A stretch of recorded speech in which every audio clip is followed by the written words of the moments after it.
What's your thoughts on this whole world of medicating and how the schools could be part of giving skills instead of medicine? Yeah. I mean, first of all, I can't answer this question without it, like, just acknowledging the heartbreak of, like, Absolutely.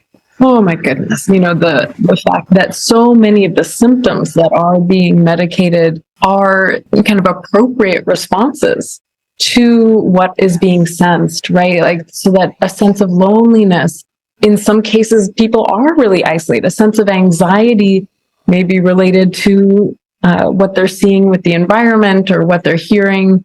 There is a lot in our collective field where there's fear, and young, open systems, young beings are sensitive. They're feeling what doesn't make sense, what's kind of incongruent between, maybe messages of buy this and you'll feel good.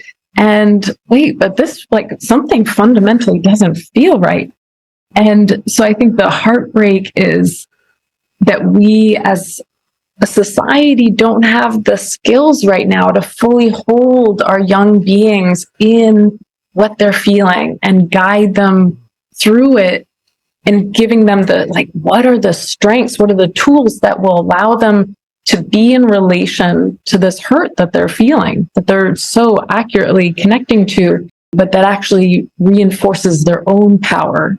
Okay, you feel the hurt in relation to the environment. Okay, this is, we can feel grief. Here are tools for feeling grief. Here's tools for feeling anger. And now how do we take that energy and do something with it? You can do something. And then we give them encouragement, and that's how they find their place. I love that. And I can't help but think they're getting it from somewhere. Do you know what I mean? Like, the kind of things you're describing are things that the human mind would search for. The human mind would try to make sense of the surroundings. The human mind is a connect the dots machine. So maybe that's where social media sort of colors the whole thing wrong, because I think you said when I was talking to you that kids know there is a deeper level of connectedness and joy that must be possible. Yeah. So they're just not getting offered very many alternatives.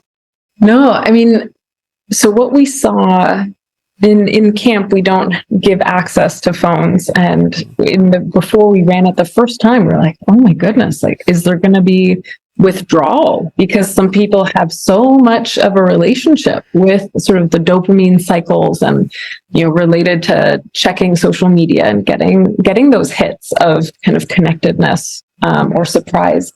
And what we found, we were delighted by, which was people didn't miss them at all. They were just so excited and in the moment with getting to be alive, getting to be with themselves and with other people and be connected, and in this kind of real aliveness together and sort of the unfolding of life that was exciting. And so often, like, when we gave them their phones Sunday afternoons to check in with family, they'd call parents and then be like, all right, take it back. Yeah. Don't need it. That was surprising and beautiful to be reminded of. And hopeful. Hopeful. Yes. And hopeful, because we like to be pretty crabby about the phone issue with others. But I agree. I mean, to your point earlier about it is wired in us. Like, we do yearn for more. And I think that's the way most of the people who come to camp are drawn to it, is they read something or they hear something that points to that we're saying, yes, there is more. We know there's more. Come check it out. Yeah. I think most young people that I come into contact with, maybe it's because of the nature of what I know about with the Goodness Exchange, all the things I can offer to almost any conversation because of all this exposure to good news that I've had. They want it.